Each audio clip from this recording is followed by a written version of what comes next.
it has been completely unprecedented in so many ways. It's very rarely happened in other places. I think Cardiff is unique in the sense that you're never far away from something. As a journalist covering the club, it's never dull. It's things like the rebrand. It's things like him appointing a painter to be a football director. Transfer bans, there's sacking a manager every other day. And then it's the tragedy around it as well. We've had so much kind of tragedy in the football club, signing players who then crashed on the way over to us, legends dying in the last few years. Like, I can't think of another football club who's had the same kind of experience in the last 30 or 40 years, let alone the last 15 years. Dysfunctional. Interesting. Chaotic. Turbulent. Successful. Depressing.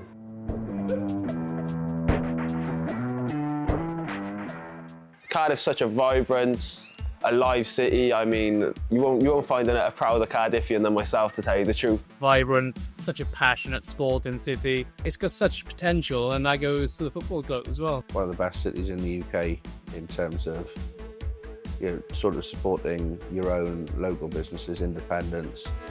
I think you've always had that with Cardiff. Passionate people, caring people, very much down for the cause. If we're all in on something, we're all going to go 100% for that. I remember I spoke to Neil Harris not long after he left the club. And he said it was exactly what he wanted it to be. He said the fans were his sort of blue-collar fans he'd grown up with all his life. Everything he expected Cardiff to be, Cardiff fans to be, exactly what they were. And when he said that, really put it in perspective for me. A very passionate fan base. Again, do or die, I believe. Would die for the badge. And I feel every Cardiff City fan, I could almost relate to the point of they would do anything to be in this Cardiff City shirt. They're all forged from the same backgrounds largely as well, Yeah, really passionate, great fan base. If I was to put 10 shirts up for sale from a wide range of EFL clubs, I know that the ones that will sell first would be Cardiff, Luton, Leeds, West Ham.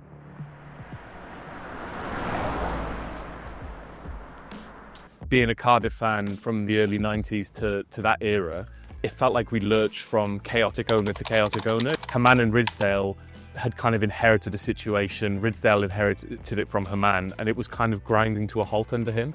So I think when someone like Vincent Tan, at that point Dato Chan, who was kind of his almost business partner at the time, came in, it was really exciting. It felt like we were being saved almost by this Malaysian billionaire. A huge billionaire comes over at a time where clubs were getting taken over by billionaires.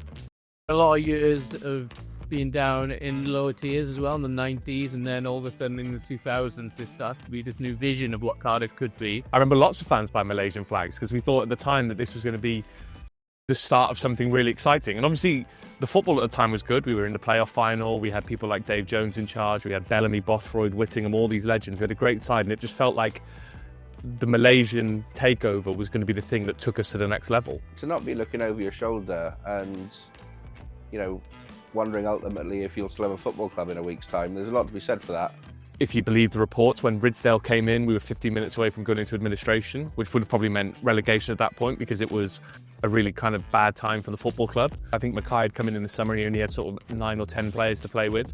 He signed a lot in that summer and built a squad out of nothing. And we ended up in the League Cup final where we probably should have won that final. When you look back at it, we lost on penalties to Liverpool, who at that point had Suarez, Gerrard, Dirk Kuyt, all these amazing footballers. It felt like that season was a proper platform that we were then going to build on. That was going to be the time where things are really going to launch, and there was going to be the money there, the infrastructure was there, there's a new stadium here, there's a fan base ready for success, and they were hoping that was going to be the launch pad for it. And then we left the ground after that West Ham loss, and though we were out the playoffs, by the time I'd got back to Victoria Station from East Ham, we were going red. Cardiff City have announced they will change their home kit for the upcoming season from their traditional blue to red. I just remember loads of my friends who supported Cardiff City at the time just couldn't believe it. They didn't really know what to think. They didn't know what to do. People even stopped supporting the club after that. I know some fans who will never be back. Football never seen nothing like this before. This was out of pocket, out of this world, really. I mean, this was such a historic club with so much history. In one colour, in one colour. Changing the kit, changing the badge, almost erasing history a little bit. if that happened to a club you support and a club you love, that's something you give so much of your life, so much of your time, so much of your money to, and for somebody to come in and do that, always be red. I think it's just a massive mistake. I didn't realise how much, how upset people were about it until I came back walking through Cardiff one day just to see some friends, and I was wearing a red hoodie, and someone just threw something out of the car window at me. It was within about 8 minutes of getting off the train. We were the Bluebirds and the badge barely had a Bluebird on it and all that kind of stuff. The fan base completely changed, I think, on Tan then, or again, you already had started sort of mixed emotions with sort of little comments that he made or something like that. Even people who were in support of Tan went against Tan. And again, I think I don't think the fan base was ever the same with Tan after that. People almost saw Tan as almost our saviour because of the rut that we were in financially. So I was in London at the time. There was the 1927 club, which was a big London supporters club. Overnight, that supporters club disbanded. There was acrimony between the people who'd founded it. There's a generation of football fans that are missing, because I think when you think back to this was what, 2012, 2013, that's 13, 14 years ago. Parents didn't take their kids anymore. There were kids who were probably 18, 19 who stopped going at that point. And you see it away games now. There are people sort of 40 plus, people 16 to 18, and there's a real gap in the middle because all those fans from 10, 15 years ago just don't go anymore. My dad was working down at the stadium and was seeing a group of players. So he seen the opportunity to get autograph for the players. So he went in, bought a quick shirt, not thinking, bought the red shirt, and then got all the players to sign a red shirt. So I do have at home a fully signed team of the Premier League team with a red shirt on it. So I can't completely say I boycotted it. The red shirts, they don't sell. I have to politely let people down when they come down to sell to me. They say, I've got this great Premier League shirt signed by the whole squad, and unfortunately they're just not worth very much. There's a couple of distinct moments that kind of stand out which made me feel uneasy about the football club. The first one was that first game of the season. I think we played Huddersfield at home on a Friday night. Mark Hudson scored late on to win the game. And I remember watching that I was in a pub somewhere because I was in London at the time. I remember watching it on the big screen and just feeling really weird about the whole thing. Like watching, it was the Cardiff City Stadium, it said Cardiff City on the screen, but they were wearing a red kit. And the crowd in the stadium felt very uneasy. I remember it being a little bit odd. I think it was probably 90 minutes of Bluebirds chanting, even more so than normal. Ultimately, we were still there to support the team, and the team won. So did you leave the ground happy? You'd have to say yes.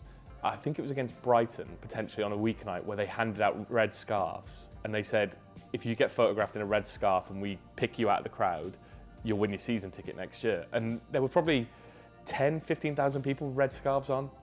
And it was kind of like there was a disconnect between what I was watching and how I felt about my football club in that moment. I was like, this is so weird. Oh, I mean, that promotion day, I still remember against Charlton. I mean, you seen people on the pitch, it was almost gobsmacked. It just didn't feel real in a sense, because we come, like you said, come so close so many times and had so many great teams, and it was such a big moment for us, and for us to finally do it and finally make it and finally make that push. Couldn't enjoy it like I did when we got promoted the years later, which obviously we'll come to. There was just like a disconnect between us and what was happening on the pitch.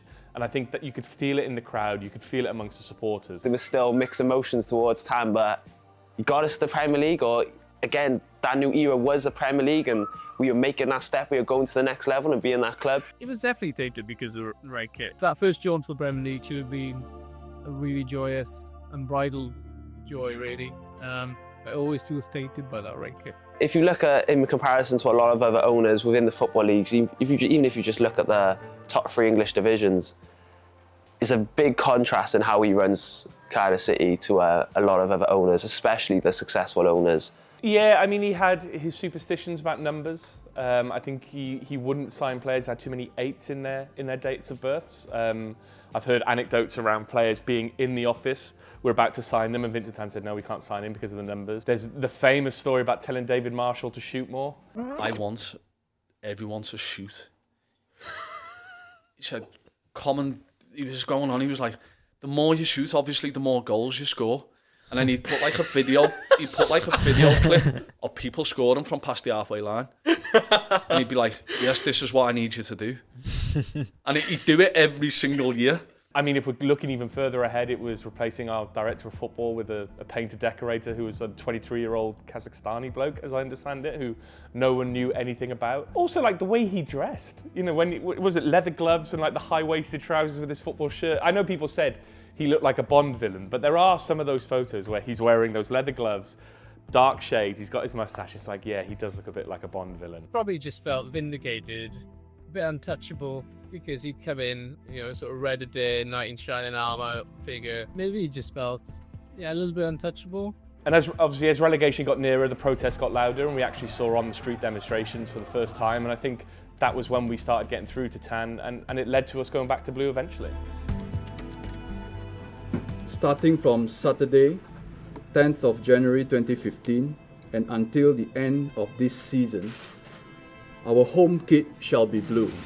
It was a massive relief. It was a massive example of the heart that the Cardiff City fans have, the heart that we have, and the resilience, really, that they never back down, which again is a perfect way of describing the Cardiff City fans, and it shows that it's our club, it's the people's club. The fans probably felt vindicated then, you know, showing the power that they do have, and that football isn't just about owners thinking that they're playing with monopoly money and, you know, horns on a chessboard. It's more to do with the people, it's more to do with the community, and it's the community and the people who this club belongs to fight back, and they've got a voice as well. If I talk broadly about it, I do think it was a win for football, and it was a win for, again, the custodians of football clubs. You can feel pretty powerless as a football fan, but to get that win, and the whole of the football world was probably in our corner at that point. It did feel a win for the kind of power of the football fan. But when the news of Warnock started kind of appearing, I think it was the first time since maybe the kind of League Cup final where there felt like genuine excitement around the football club. Again, you could say it was what we needed at that time. Somebody who knew the league, somebody who had a massive CV full of success. He'd worked miracles at clubs far worse off than Cardiff. He's going to go down as one of the best managers, best British managers in the Football League. 7 promotions, I think, a record.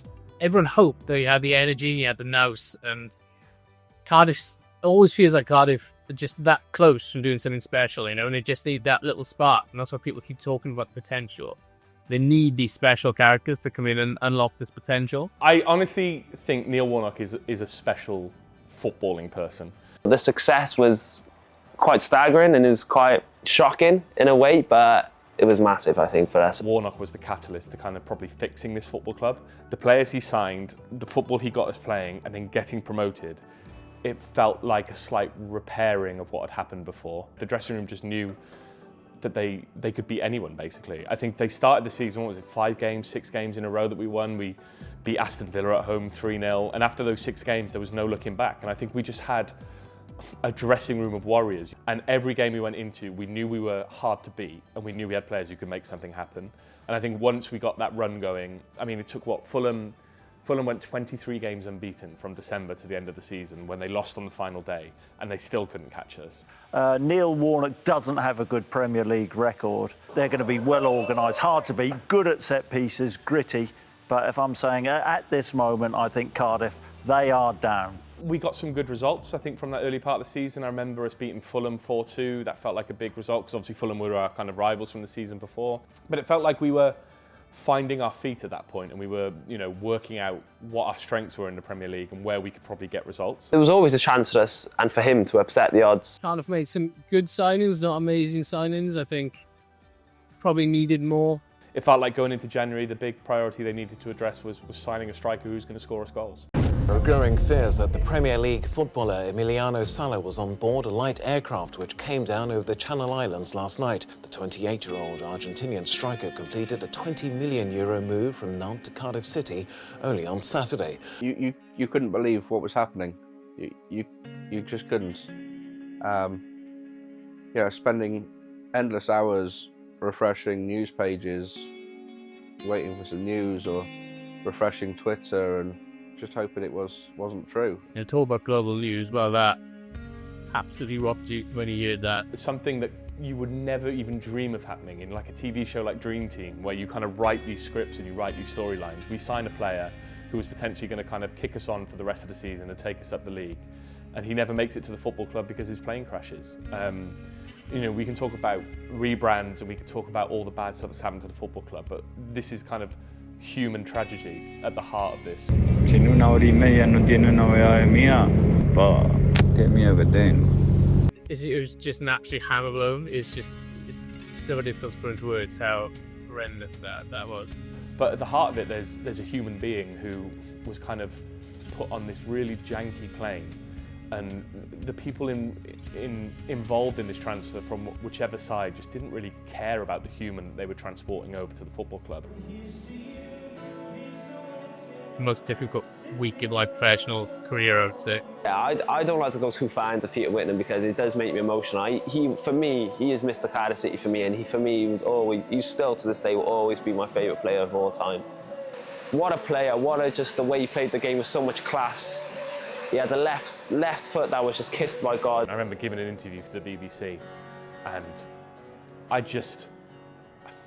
don't know how I kind of remained composed throughout the whole thing, because he was just the best. You know, over 10 years of being at the club and as being a Cardiff fan, he was the player who gave us the most joy, I think. And it was just a senseless kind of tragedy. You know, he fell down some stairs and hit his head. And I think the kind of how innocuous that could be to what it led to was just so upsetting. I'd say at least half of the conversations in this shop are based around Peter Whittingham. He will rightly always be remembered as the best ever to do it in a Cardiff shirt. I had a poster of him on my wall. Peter Whittingham was like almost a big reason of my love for Cardiff, despite my natural love of being from here and everything. He was always linked with moves away, yet he gave us his best footballing years. We signed him, I think he was 22, 23. He left when he was 32, 33. He left after 10 years. He scored probably the best goals we've ever seen at the Cardiff City Stadium, some of the best goals we saw at Ninian Park. He was there with us in the Premier League. You don't get that long-term commitment from football players anymore. And I think that's what meant the most to fans. He bought into the football club and the city itself. And I think that meant more than probably anything else. That single piece of news hit me harder than anything else has hit me to this job. I was fortunate enough to be really close with Sol, spoke really regularly with him. Just like the best guy, the best guy you could be, you could spend an hour of your time with. He was just so effervescent, so gregarious, so interested in what you had to say, which was really interested. Like, he was so interested in my side of it and what I saw and what I thought. And Sol Bamba epitomised what Cardiff fans want, and that's a player who, tough as nails, does it with a smile on his face. You're going to win yourself a lot of time if you go into games with that attitude and that real willing to put everything on the line for the club. Bought into the football club and everything about it, was a gentleman off the pitch. Everyone who met him and had an encounter with him talked about how lovely he was. He was a man of the people, such a passionate player, such a passionate man, such a kind man, and yeah, it was devastating, such a tragedy. Again, so young, he was a fighter. You've seen it on the pitch, and then you've seen it even with his health conditions, his health struggles, that you really fought to the end and with a smile on his face. When you look back on this 15 years, you'd probably think it's been utter chaos. I don't think we can call Cardiff a sleeping giant. Maybe just a giant who's having a day off. So much has happened that, like, when you look back in it, you forget certain things have happened. Some fans would be thankful for Tan because he took us to the Premier League twice. And I do think there have been good moments, but that all kind of falls into the background when you think about all the chaos and all the bad stuff that has happened and how effectively he's really unsettled the foundations of the football club and disrupted the relationship that fans have with the football club. And I think that's what his legacy will really be.